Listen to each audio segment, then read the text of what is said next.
احنا كرجاله بنعرف نلوم بعض كويس قوي، لكن انتوا بتكدبوا في وش بعض عشان تحسسوا بعض ان انتوا صح. هعيدها تاني، احنا كرجاله بنعرف نلوم بعض كويس قوي ونقول للراجل اللي غلطان انت غلطان، انت كده بتخرب الدنيا.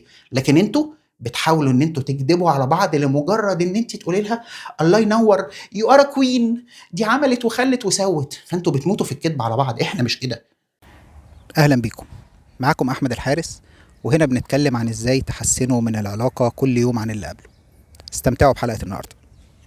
ممكن تغششنا الكتالوج بتاع العلاقات الصحية؟ كتالوج العلاقات الصحية؟ كل الناس بتتكلم في الكتالوجات وكله بيحط خلطات وكله بيحط وصفات، ما تغششنا احنا بقى كده خلطة. طيب هي بالمناسبة هي مش خلطة سحرية قد ما هي شوية حاجات صغيرة يعتبر من الأساسيات إذا كل الناس عملوها، لأن هي أساسيات أصلا ونابعة من احتياج طبيعي ربنا حطه جوانا. ده اللي ممكن يخلي الدنيا تبقى ماشية تمام. لكن إن أنتم معتقدين إن هي خلطة سحرية وده الحل السحري وتتكي على الزرار ده عشان جوزك يبقى تمام، أو أنت تتكي على الزرار ده عشان مراتك تبقى تمام، هو الوضع مش كده. باختصار خالص لو عايزين نحطها في جملة واحدة، لبوا احتياجات بعض اللي موجودة عندكم من يوم ما اتولدتوا بس. يعني ايه ده؟ ما الموضوع ببساطة كده، امال هو الناس فعلا مكلكعينها الموضوع ليه هو فعلا ونتكلم الموضوع بالبساطة امال ليه دي، علاقاتنا معقدة وعلاقاتنا بايظة عشان والدنيا مش ما بنحاولش نشوف الأساس، بنحاول نشوف الحاجات اللي بره. يعني إيه لبوا احتياجات بعض؟ الست طبيعتها إن هي بتدور على الحب وبتدور على الأمان. لو أنت لبيت الاتنين دول، الست بالنسبة لها كده 80% من احتياجاتها أو أكتر من 80% من احتياجاتها بقوا موجودين. مع حق. الراجل بيدور على الاحترام والطاعة، لبيتي الاتنين دول عنده 80% من احتياجاته تمت البيتها. مش ما هو كل حاجة من دول بيفرعوا لنا منها حاجات كتيرة قوي. بس ليها أساس. يعني حتى لو قالوا إن مثلا من الأمان بالنسبة للست إن هي يكون عندها أمان عاطفي وأمان مادي وأمان عقلي وأمان نفسي، طب ما طبيعي، ما هو كل ده اسمه أمان. والناحية التانية بالنسبة للراجل الاحترام، إن أنت تكوني بتحترمي كلمته، بتحترمي رأيه، بتحترميه قدام الناس، بتحترميه في التعامل، ما هو كل ده اسمه إيه؟ احترام. فهي الحكاية مش متشعبة قد ما الناس بتحاول تبين إن هي معقدة عشان يقدروا يبيعوا كلام. طيب العلاقات كطبيعية في مقياس ليها، ولا لو الاتنين الدنيا تمام ما بينهم فده بيبقى الطبيعي بالنسبة لهم؟ ماشي، جميل قوي. في فرق ما بين ان انا اقول طبيعية اللي تشمل الناس كلهم، وان اقول ان العلاقة دي ناجحة باختلافها عن الطبيعي. تمام. يعني زي ما قلنا من شوية ان مش اغلب، انا اسف، ان كل الرجالة بتدور على الاحترام وكل الستات بتدور على الامان. يبقى احنا كده جبنا خط عريض يتحط تحت كل الكلام ان الراجل والست كل واحد فيهم بيدور على الحاجة دي. اتفقنا؟ لو جينا بقى ان في حاجة مختلفة شوية بس الطرفين مبسوطين باختلافهم ده، هنقول ان ده بالنسبة لهم ناجح، لكن مش هنقول ان بالنسبة للناس ده طبيعي. في فرق ما بين ان انا اقول طبيعي بالنسبة لكم وطبيعي بالنسبة للناس. فما ينفعش ان احنا ناخد مجرد ان في تجربة قد تكون ماشية بطريقة غير اللي متعارف عليها، ان احنا نقول لا يا جماعة ما هو الطبيعي بالنسبة لهم فنسمي الحاجة دي طبيعي. لا، انا مش بالضرورة ان انا اسميها طبيعي، انا ممكن اسميها ناجحة معاهم ولكنها مختلفة عن الطبيعي. مش معنى ان هي مختلفة لازم احط عليها اكس، لا. واحد وواحدة الاتنين لو سميناها مختلفين عن الاستيريوتايب الموجود او الحاجات الطبيعية، ولكن علاقتهم الاتنين ناجحة، خلاص تمام، هي علاقة الناس دي ناجحة. ما تاخدوش انتوا بقى النموذج ده وتقولوا ما هو ده طبيعي بالنسبة لهم فاحنا ممكن نقول ان ده الطبيعي. هو ده اللي احنا بقينا دلوقتي بنعمله، دي المشكلة. وبننسى بقى شوية عوامل كتيرة جدا ورا آلاف الصورة العوامل. الأخيرة دي. صح. أو إن اتنين مثلا طالعين بيتكلموا على إن علاقتهم ناجحة، بيعملوا طرف بيعمل 1 2 3 والطرف التاني بالظبط. بيعمل 4 و5 و6. تعالي نجيب كده اللي هو ايه اللي بيسموها الادوار الطبيعيه للراجل والست. الطبيعي ان الراجل هو اللي بيصرف والست بتراعي الولاد والبيت، ده اللي متعارف عليه. في ناس ممكن يطلعوا يقول لك العكس، لا ده انا اللي بعمل كذا وهي بتعمل كذا، بعكس الصوره اللي احنا بنتكلم عنها. مش معنى نجاح العلاقه بين الاتنين دول ان ده اسمه الطبيعي، لا. كل الحكايه ان ده نافع معاكوا انتوا. الناس للاسف بتحاول تدور على الاستثنائيه. انا عايز اخلي ان وضعي ايا كان هو استثنائي قد ايه، اسميه هو ده العادي، اسميه هو ده الطبيعي، اقول للناس كلها ما انا عامل كذا كذا والوضع ناجح. لكن لما نيجي ندور على الاساس بتاع الحاجه اللي انت بتقول ان هي ناجحه ولا لا، مش هو اللي بينطبق على اكتر من 90% من الناس. يبقى ما تاخدش الحاجه اللي نافعه معاك وتعممها على الكل. عشان كده لما سالتيني في بدايه الكلام قلت لك احنا عايزين الاول نتفق ان في اساسيات احتياجات عند الراجل والست لو تم تلبيتها يبقى الدنيا تمام. عشان كده هي مش كبسوله، هي مش كلمتين ونخلص بيهم اصل الكلام. احنا بنشوف حاجات كتيره، بنشوف طبعا مثلا عشان تخلي جوزك ينفذ لك كل اللي انت عايزاه، اعملي له مش عارفه كذا، اتصرفي بالظبط. كذا، أو قولي كذا بالطريقه دي. طب يا ايوه جماعه الطريقه دي هو ما مش بتنفع بيحبهاش، مع، هي دي، هي يعني الكلمه دي. خش بقى دور بقى كده في الكومنتات، والناس تقول لك لا اللي انتوا بتقولوه ده هو لا، لما جيت جربته معايا الدنيا باظت. باظت، ما مش اللي حابب هو هو فرضا الطريقه ايه، دي. اطلبي منه في يعني مش في الوقت، اطلبي منه بالطريقه الفلانيه، ده اه بينفع. ده بينفع ممكن ما ينفعش مع كل الرجاله. عشان كده احنا عايزين نرجع للاساس. انا عارف اني ممكن اكون بكرر الكلمه دي كتير، بس فعلا ده اللي احنا مفتقدينه دلوقتي. الناس بعدت عن الاساس بتاع العلاقه نفسها، عن الاحتياجات اللي المفروض يتم تلبيتها جوه العلاقه نفسها. بقوا بيحاولوا يشوفوا ايه الزيادات. يعني مثلا بدل ما نقول ان احنا بندور على الاساس اللي يخلي ما بيننا موده ورحمه، لا، ايه الاكسترا اللي لو عملناه نبقى حلوين قوي. يعني فرضا انا عارف ان المثال هيبان للستات غريب شويه، بس انا هفهمكم بيه حاجه. الست اللي تقول انا جوزي ما بيفتحليش باب العربيه، مم. طيب ماشي، هل حته انه يفتح لك باب العربيه دي حاجه احتياج عندك؟ لو دورنا هنلاقي لا. ليه؟ لان العربيه اساسا بقى لها 100 سنه، 150 سنه. طيب قبل ال 150 سنه دي كان في احتياج عند الست ما بيتمش تلبيته بفتح باب العربيه؟ لا طبعا. يبقى انت هنا بتسيبي كل حاجه ممكن هو يكون بيعملها لك بتلبي احتياج طبيعي جواكي وحقيقي، وتقولي لا اصل ما بيفتحليش باب العربيه فمعناها واحد اتنين تلاته اربعه خمسه. لا، امسكي في الاساس الاول، والاكسترا لما نوصل له. لما لازم الاول عشان نوصل للاكسترا يكون الاساس موجود. فلو جيت سالتها نفس الست دي، لو جيت سالتها طب جوزك بيحترمك؟ اه. طب جوزك بيعاملك كويس؟ اه. جوزك بيدلعك؟ اه. سبتي كل دول وما بيفتحليش باب العربيه، يبقى انت هنا بتعملي ايه؟ اصلك شفتي الصوره دي عند حد وعايزاها تطبق عندك، ما اه شغلتيش بالك باي حاجه من اللي بتحصل هناك غير السكرين شوت اللي خدتيها لانه كان بيفتح لها باب العربيه. طب ما دون ذلك مفيش. مش معنى كده ان انا بقول ما تدلعش مراتك وتعمل لها وتخلي لها وتسوي لها، لا، اعمل اقصى ما تقدر عليه. لكن انا هنا بكلم دماغ الست. ما تربطيش ما بين الحاجه الاساسيه والحاجه الاكسترا.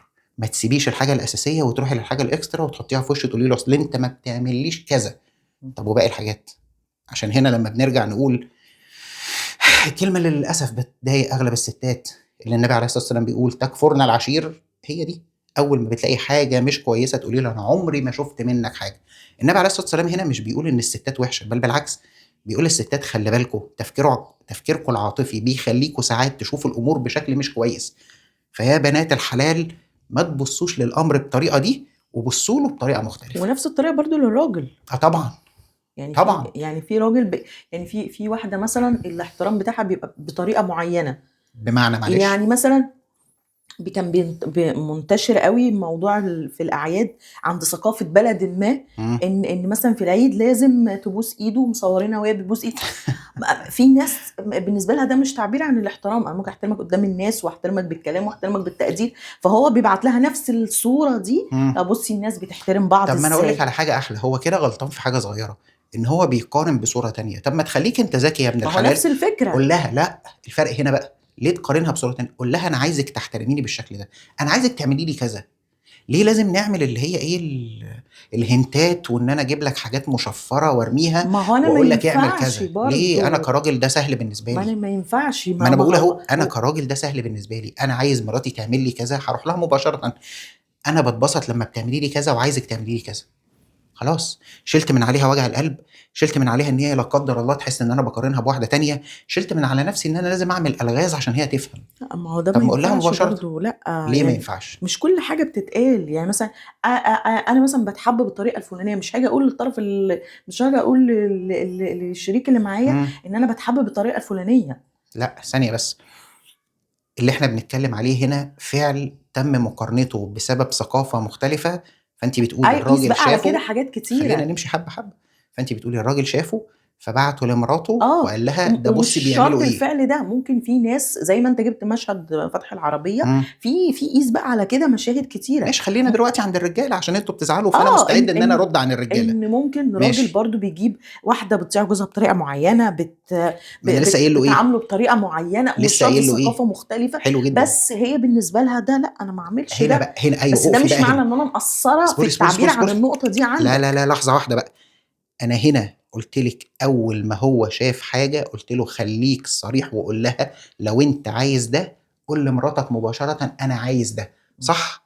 ما ينفعش بعد ما انا اعبر كراجل عن ان انا بطلب ده وان دي حاجه انا عايزها تقولي لي لا انا ما طب ما انا بعملش. كمان عايزاك تفتح لي باب العربيه. فين الاحتياج اللي هنا؟ ايوه ماشي، انا محتاجه، بحس ان ده تقدير وتعبير عن الحب. يا فندم ما احنا ان لسه احنا لو قايلين قاعدين في مكان للمره الالف. وحطيت لي الكرسي وقعدنا، ايه ايه ده، المشكله؟ ايه ثانيه بس، ما تجيبيليش حته الكرسي دي، انا جبت مثال العربيه تعمدا. معلش يعني، انا هو فاهم، انت ايه صبرا بس، هيضايقك ان انت تفتح لي باب العربيه؟ صبرا بس، انا جبت مثال الباب بتاع العربيه تعمدا. ليه؟ لان دي حاجه مستحدثه ما كانش ليها اي تاثير قبل كده. اللي انت بتقوليه ده من بدء الخليقه. مراتي احط لها الكرسي واقعدها واقومها، اعمل لها كل اللي هي عايزاه لان دي مراتي. لكن انا جايب الحاجه اللي انتوا بتاخدوها كقشور وتقولي اصل دي اللي بتعبر عن كل ده. لا، لو انا اخد مراتي ورايحين مطعم طبعا اسحب لها الكرسي واقعدها انا بالنسبه لي دي الملكه، اعمل لها كل ده. لكن العربيه ما كانتش موجوده من البدايه، احترامي ليها لما كنت بسحب الكرسي عشان اقعدها ده من اول ما قلنا يا بشريه. ده الطبيعي، ده العادي. لكن ان هي تسيب حاجه اساسا ما بتاثرش على شيء، والمفترض حسب الكلام اللي بتقوليه ان الراجل اللي احنا بنضرب بيه المثال ده ما كانش مؤثر في الحاجات التانية، ولكن هي جايه على الحاجه دي لانها شافتها. زي ما انا لومت على الراجل لما قلت له لما انت شفت ما ينفعش تيجي تقارن مع مراتك وتقول لها بصي الستات بتعمل ايه، قلت لك اطلب مباشره لان ده اللي انت بتطلبه احتياج. لكن ما فيش احتياج لفتح الباب، في احتياج للاحترام عند الست. طبعا في احتياج للاحترام عند الست. فبنفس الطريقه دي مش بالضروره ان انت تيجي تقول لها ده بصي في الفيديو بتبوس ايد جوزها. لا، انت مش بالضروره تيجي تقول لها بوسي ايدي، لا، انت كل اللي عايز تقوله لها ايه، احترميني بشكل معين، خلاص، خليك مباشر. لكن الست ان هي تمسك في الحته اللي قد كده وتعممها على الكل، طب ما هيجي عليه الوقت اللي هو نفس الكلام هيعمله. الثقافه بتاعت ان احنا بنقارن الافعال الصغيره من غير ما نكون عارفين ان وراها هي اللي بتعمل المشكله دي. يعني هي تيجي تقول له ده بيفتح لها باب العربيه، فهو يقوم رايح قايل لها ايه، طب ما هي كانت بتبوس ايديه، فهي تقوم رد عليه بس ده بص جايب لها شقه عامل ازاي، فهو يقوم رادد عليها طب بصي لما بيدخل من الباب بتعمل له ايه. كل دي مقارنات يا جماعه. خلوا الكلام من الاحتياج اللي عندكم اصلا، اللي انتوا عايزينه وحاسين ان لازم يتم تلبيته قولوا للطرف التاني. لكن ان انتوا تاخدوا بقى الحاجات اللي من بره، اصل فلان عملت، اصل فلان خلى، اصل انا عرفت ان الراجل ما عرفش، لا، خليكم مباشرين. ده بيوفر حاجات كتير جدا. بيوفر عليكم ان انتوا قاعدين للاسف بتظنوا في الطرف التاني ان انتوا مش مهمين عنده. بيوفر عليكم ان انتوا ما تحطوش الغاز. بيوفر عليكم التشفير بتاع حل اللغز. خليكم مباشرين. الكلام المباشر مريح للاتنين. زي عايزه ورد يا ابراهيم. عايزه تصدقي المثال ده جميل جدا. قالتها له مباشره، عايزه ورد يا ابراهيم، خلاص اهي قالت لك يا ابن الحلال. زي ما هي قالت لك روح ولبي لها الاحتياج. ونفس الكلام لما هو يجي يقول لك. طب لو حد بقى ماشي كده، احنا خلاص عرفنا ان الكتالوج الصح ان اتنين يتكلموا واهم حاجه ان ويتكلموا يلبوا احتياجات بعض. تلبيه الاحتياج. طب لو طرف مش هيقدر يلبي الاحتياج ده، هل هو احتياج حقيقي؟ معلش عشان دي تفرق كتير قوي، لان في ناس بتقول ان ده احتياج وهم بيكذبوا. هل ده احتياج حقيقي من الحاجات اللي قلناها في ممكن الاول؟ طريقه يعني طريقه التعبير عن الاحتياج ده تمام هي واضحه، انا عايزك تحترميني بالطريقه الفلانيه، انا عايزك حلو. تعملي لما مثلا يبقى حد موجود عندنا او في ناس موجوده تديني مثلا اعتباري بطريقه اكس. جميل قوي، حلو، جميل انا قوي المثال بالنسبه لي اللي الطريقه قلتيه. الاكس دي مش مناسباني انا. طب معلش ممكن انا تفهميني يعني ايه مدركه مش ان ده مناسباني انا؟ احتياجه، ايوه لحظه، لا، مش مناسباني يعني ثانيه بس عشان انت قلتي كلمه مهمه، انت مدركه ان ده احتياجه ولكنك بتقولي طريقه التعبير بالطريقه اكس ايا بقى كانت ايا الطريقه كانت اكس. اكس. لو حد الطريقه دي، طب انا ينفع اعبر بطريقه تانية؟ انت اللي يهمك طريقه التعبير ولا يهمك ان الاصل ده يتلبى؟ لا، ما هو هنا لما جاي بيقول انت اولا جايبه موقف معين بطريقه معينه، فانت رايحه لحته من حته من حته. واحده لحظه بس، انت رايحه لحته جوه حته لا جوه احنا حته. هنا كيس اسمها لو حد طلب احتياج معين من الطرف بشكل معين، الشكل ده مش مناسب ليه. معلش انا لازم افهم الاول كلمه مش مناسب يعني ايه، مع مش احترامي بقى للستات كلها، واسمعوا الكلمتين الجايين دول. انت لو بتحبي الراجل ده، لو طلب منك تقفي على دماغك وتسقفي برجليكي هتعمليها، فما تقوليليش اي لا، مبرر دي اخر. الصوره الوهميه اللي انتم لا يا فندم، دي متخيلينها. الطريقه اللي انتوا بقيتوا بتكذبوا بيها على نفسكم دلوقتي، دي الطريقه الحقيقيه. الست لما بتكون بتحب راجل فعلا وشايفه ان ده الراجل اللي في حياتها، بتبقى مستعده تعمل له اي حاجه. ما تكذبوش بقى دلوقتي على نفسكم وتقولوا لا ده انت اللي عايز تحط الصوره الوهميه. ارجعوا شويتين هتلاقوا ان كانت الستات بتعمل ده، وكانت الحياه مستقره بدرجه اكبر من دلوقتي بسبب ده. ان الست كانت بتبقى شايفه الراجل ده انا عامل لك اي طب حاجه. خلاص، ما هو نفس المثال ده احنا اللي بنعمله. لا يا فندم، مين ان اللي هو نفس بتعملوه؟ الطريقه، ان انا عايزه احتياجي يتلبى بطريقه معينه، فانت بيتقال كده اصلا انا مش طبيعتي ان انا بعرف اتكلم، فهعبر عن الاحتياج ده او هلبي لك الاحتياج ده بطريقه تانية. ثانية واحدة، احنا اتكلمنا فيها قبل كده ما هو وقلت له نفس روح اتعلم. الفكره. لا لا، مش نفس الفكر. ما انا بعيد الكلمة اهو. قلت لك لما اتكلمنا قبل كده في حلقة تانية عن ده، قلت له روح اتعلم، لان ده احتياج عند مراتك. فانت دلوقتي عايزة تقولي ان انا مش عايزة، ولكني لما جبتها على الراجل قلت له روح اتعلم لان دي مراتك. فانا بقول لكم كستات تتعلمي وتعرفي وتعملي له اللي هو بيقول لك عليه. ليه؟ لان من البداية انت جواكي الطبيعة بتقول انك لو شايفة الراجل ده هو الراجل بتاعك، تعملي له كل حاجة. وبالمناسبة، انتوا دلوقتي اللي بقيتوا بتصعبوها وبتبينوا ان هي صعبه، لكن هي مش صعبه عليكم. انتوا كستات عندكم القدره في لحظه ان يتقلب مودك في ساعه 1000 مره، صح؟ اه، معنى كده ان انت عندك القدره ان انت تعملي 1000 حاجه في ساعه واحده. ممكن زي ما نسميها احنا كرجاله بتتشكلي كل لحظه بطريقه مختلفه. فانت فعلا لو شايفه ان الراجل ده هو الراجل اللي في عينيك اسمه راجل، تعملي له كل حاجه. فما تحاولوش بقى انتوا توصلوا لنا دلوقتي ان لا، اصل الطريقه دي مش مناسباني. لا يا فندم، انت بتكدبي على نفسك وبتحاولي تكدبي عليا، لان انا عارف ان لو الطريقه فعلا حقيقي بتناسبك. فعلا الطريقه مش مناسباني، رحت ما قلت احنا للراجل احنا هناك ايه كشخصيات انا؟ مش زي ما بعض. عنديش اي مانع. رحت قلت للراجل هناك ايه انا لما قلت لي ما بيعرفش يتكلم؟ قلت له روح اتعلم. ما انت قلت له دلوقتي ما تفتحلهاش العربيه. انا قلت له لما تيجي تعبر عن احتياج وهي بتقول لك انا عايزه الاحتياج ده، روح اتعلم. فانت ضربتي المثال بتاع ايه؟ اصله ما بيعرفش يتكلم وهي بتحب تسمع كلام حلو. اه، يومها انا قلت له لا، روح اتعلم يا ابن الحلال، دي مراتك، سمعها الكلام اللي هي عايزه تسمعه لانها مراتك. فلما اجي دلوقتي اقول انت كمان روحي اتعلمي وشوفي اللي انت جايه بتقولي اصله مش مناسبني، تعمليه له ازاي بالطريقه اللي ترضيه؟ اه طبعا لازم تعمليه بالطريقه اللي ترضيه، لان انا هناك لومت عليه وقلت له روح اتعلم وارضيها. فمش لما تيجي ان الراجل بقى اللي بيطلب وانا بقول دلوقتي الست اتعلمي وارضيه، تقولي لي اصل مش مناسبه لشخصيتي. لا، انت كدابه. فبلاش تحطوا الكلمه لمجرد ان هي شكلها من بره حلو، اصل احنا شخصيات مختلفه فانا دي مش مناسبه لشخصيتي. طب ما هناك لما كانت طب الشخصيات خلاص، مختلفه، يبقى انا لا لما انا صبرا محتاجه بس حاجه خلصها. واقولها يبقى ملزم ان هو يحققها. خلاص لا يا فندم، هو مش بيجيب لبن العصفور. انا هعيدها للمره الالف، انا بقول ان ده احتياج. انت نفسك قلتي هو قال لي ان عندي احتياج، لما يبقى عندنا ناس اعملي كذا. هي مش صعبه عليكي للدرجه. فانت لما هتيجي تقفلي على دي، خلاص انا هقف لك على 100,000 حاجه تانية.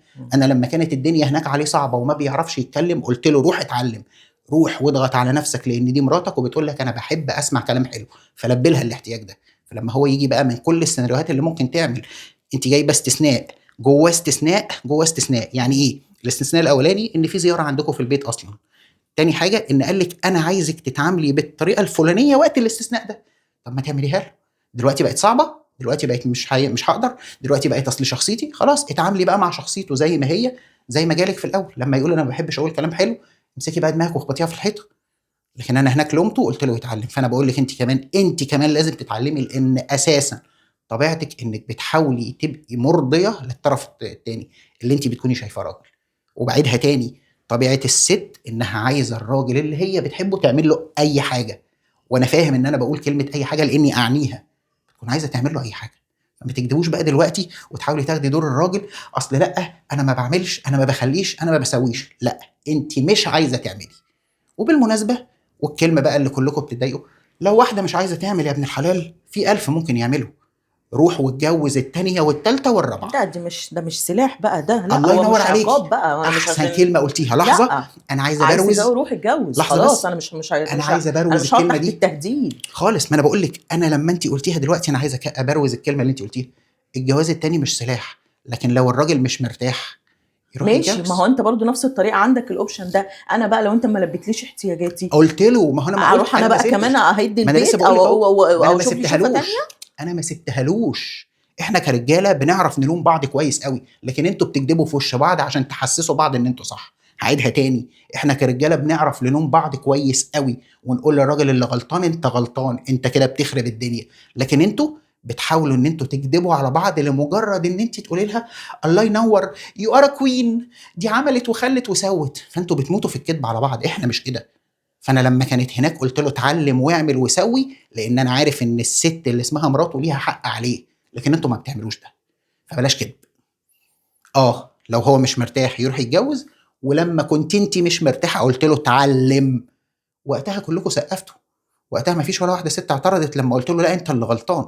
لكن لما بنطلع نقول ان الست غلطانه في فعل معين، بنطلع احنا اللي شياطين. لا احنا مش شياطين، والواقع بتاعنا بيقول ان الرجاله مش شياطين. ما في فيش حد شيطان، استثناءات، ولا راجل صبرا ولا بس، ست، زي ما الوحش في في الراجل استثناءات، والست. في استثناءات في كل مكان. طبعا اه في استثناءات في كل مكان، ولكن برضه بعيدها تاني، الواقع بتاعنا بيقول ان الرجاله مش شياطين. فما تحاولوش ان انتوا تصورونا في شكل الشياطين، لان من الاخر لو احنا شياطين اقسم بالله ما هتعرفوا تصدوا علينا. يعني ايه مش هتعرفوا تصدوا علينا؟ لا افعالنا ولا التصرفات ولا الكلام ولا اللي ممكن نوصله ليكوا هتقدروا ان انتوا تقاوموه على كل الاصعده. الراجل لو اختفى من حياه الست، الست بتنهار. وما تكدبوش على بعض، لا ده انا بعد ما انفصلت بقيت احلى ايام حياتي. انت كدابه وبتصدري الكلام ده كله عشان التانيين يسمعوا كلامك ويبقوا في نفس الخيبه اللي انت فيها. وبعيدها تاني، مش معنى كده ان انا بقول مفيش استثناءات وان في رجاله اعوذ بالله من الشيطان الرجيم، ولكن الاغلب ان احنا انتوا هنا مش بتصدروا صوره بنتكلم على غلط. الاستثناءات، احنا هنا بنتكلم على البيزك او القواعد، الله الناس ينور عليك. الطبيعيه. عشان بس كده داخل يعني لو حد تعرض لاستثناء من الاستثناءات ده يتصرف ازاي؟ الله ينور. وقلنا ازاي البيزك يتصرف، وقلنا ازاي الاستثناء يتصرف، ولومنا على الراجل لما كان غلطان، وزعلته لما لومنا على الست لما كانت غلطانه. انا ما يهمنيش زعل الناس، انا يهمني ان انا بكون بقول الكلمه اللي لما اقف قدام ربنا اتحاسب عليها اعرف ان انا قلت كلمه صح. فاللي عايز يزعل من الكلام يزعل، مش يعني هيغير عندي حاجه. يعني احنا الكتالوج يعتبر امان وحب. البيزكس، الاحتياجات الطبيعيه اللي موجوده عند الراجل والست، لو تم تلبيتها بيبقى اكتر من 80 بالشكل اللي 90%. مريح للشخصيتين دول. اكيد طبعا. فما ناخدش بقى، ما نقعدش بقى نبقى ماسكين برو ايوه موديل كده معين، ايوه، ان انا عشان عايز دول كذا كويسين، لا ده مناسب ليهم وانا كاحتياج مناسب ده اساسي. ليا، الله فانا ينور الدنيا عليك. تمام عندي والدنيا تمام عندهم، فخلاص ما نقعدش بقى بعيدها كل تاني، شويه نبص في ورق بعض. ايوه وبعيدها تاني كاحتياج اساسي. فما تجوش للحاجات اللي هي اولا مش احتياج وليست اساسيه وتحاولوا ان انتوا تقولوا لو ما حصلش ده يبقى انت وحش، او لو ما حصلش ده يبقى انت وحشه. طب سؤال اخير بس. دلوقتي انا لو حد طرف بيتفرج، هو الدنيا تمام معاه والدنيا كويسه، جميل. بيبتدي من ضمن الحاجات اللي احنا بنتعرض لها ان هو بيتفرج على ما دون اكبر شويه. يعني ايه الدنيا بتعلى عنده شويه، لو هو مثلا بيتم احترامه بليفل معين خلاص والدنيا تمام والعلاقه كويسه وهي مش مقصره في دي ولا هو مقصر في دي، ابتدوا بقى يشوفوا حاجات اكسترا. حلو. نعمل ايه بقى لما حد جايب جميل. اكسترا، سواء الشخص اللي جميل. اتعرض للاكسترا ده اللي هو اها. طب انا اشمعنى ما يتعمليش حلو ده، قوي. سواء راجل او ست، والطرف بقى التاني اللي حد يعمل جايب ايه؟ له اكسترا حلو. وهو باعتراف الشخص ده ان الدنيا ماشي. تمام. حلو قوي قوي قوي. بدايه هرد عن الرجاله لان انا راجل. احنا ما عندناش حته الاكسترا دي. يعني ايه احنا ما عندناش حته الاكسترا؟ لو الست اللي معايا مريحاني بواحد اتنين تلاته انتهت. انا بالنسبه لي في اللحظه دي مش محتاج اكتر من كده. احنا ككائنات بسيطه جدا جدا جدا، ريحيني بالطريقه اللي هقول لك عليها من البدايه. ريحتيني بالطريقه دي ولا شايف اي حد حواليا. يلا بقى نقول الكلمتين اللي هيزعلوا. انتوا ما بترضوش باي حاجه. انتوا ربنا اداكوا شعر حطيتوا بواريك، اداكوا رموش لزقتوا عليها رموش، اداكوا اجسام خسستوا وشفطتوا ونفختوا وعملتوا وخليتوا. فاللي بيعمل ده في حقيقه الامر والواقع هي الستات. فانا بقول لكم يا بنات الحلال ما تعملوش ده. ارضي باللي موجود طالما مكفيكي، وادي اهو بحط تحتيها 1000 خط. ارضي بالموجود طالما مكفيكي. لو دائما بتتطلعي للاكتر مش هتشبعي، وبيتك هيبقى اتخرب بافعالك انت. وبعدها تاني، انا رديت عن الرجاله لان انا راجل وعارف احنا بنفكر ازاي، وبقول لكم الحاجات اللي انتوا بتعملوها، واتمنى يكون عندكم من الصراحه مع النفس ان انتوا ما تعملوش الافوره دي، لان انتوا اللي في الاخر بتدفعوا الثمن. ومع ذلك لما انتوا بتبقوا غلطانين بتحاولوا تطلعونا احنا اللي وحشين. ونشوف الناس اللي كانت بتأفور. احنا معظم الافوره بتظهر على السوشيال ميديا. طبعا يعني طبعا يعني طبعا. احنا الافوره مش خلاص خرجت بره نطاق خرجت بره. الصحبات ايوه الله والعيله، ينور عليكي. لا صح. فبقينا نتتبع بقى الافوره في الاظهار والافوره في الشو، ونشوف الناس ديت العلاقه بتاعتهم بعد قد ايه باظت. تصدقي الكلمه اللي انت بتقوليها دي جميله، بس برضه لسبب لا يعلمه الا الله ما بتعملوش بيها. لان خدي اي مثال للي بيسموهم الكابل الحلو الفرحان اللي كانت حياتهم كام على واحده السوشيال، اتمنت ان في صوره معينه ناس بتعبر عن بعض بالصوره ديت، وصلوا لايه؟ وبعديها بشهور يعني شوفوها بقى، هل بقى، انا اسف في الكلمه، هل بتتعظوا من ده؟ لا والله، بتستنوا الموديل الجديد. فلان وفلانه اللي كانت حياتهم جميله والدنيا باظت بعد كده، ياه ده فلان وفلانه انفصلوا والدنيا باظت. طيب شفتي بقى فلان وفلانه الجداد، وتركبوا نفس الموجه ونفس الترند ان انتوا عايزين تعملوا زي دول. فانا بقول لكم اتعظوا، شوفوا اللي حصل وما تكرروش نفس المشكله كل مره. الحياه اسهل من كده طالما بيتم تلبيه الاحتياجات الاساسيه. احنا كرجاله كائنات بسيطه، حاولوا ان انتوا تكونوا فاهمين ده وما تافوروش من ناحيتكم عشان الحياه تستقر ما بينكم، وللاسف ما تعملوش اي حاجه ممكن تندموا عليها. ويعني بس ونراجع الحلقات هنلاقي فيها شويه لا، كتالوجات الحلقات كويسه. مليانه. نكمل الحلقات الجايه باذن الله. ما تنسوش برضو اعملوا شير ولايك وسبسكرايب، واستنونا كل يوم سبت واثنين الساعه 7 بتوقيت القاهره. وما تنسوش تشغلوا زر التنبيهات عشان يجي لكم نوتيفيكيشن باي حلقه جديده. اي حد عايز موضوع معين يكتب لنا في الكومنتات، واي اسئله، واحنا بنتابع كومنتات. واي اسئله قولوا لنا في الكومنتات وباذن الله نرد عليكم نكمل الحلقات الجايه باذن الله.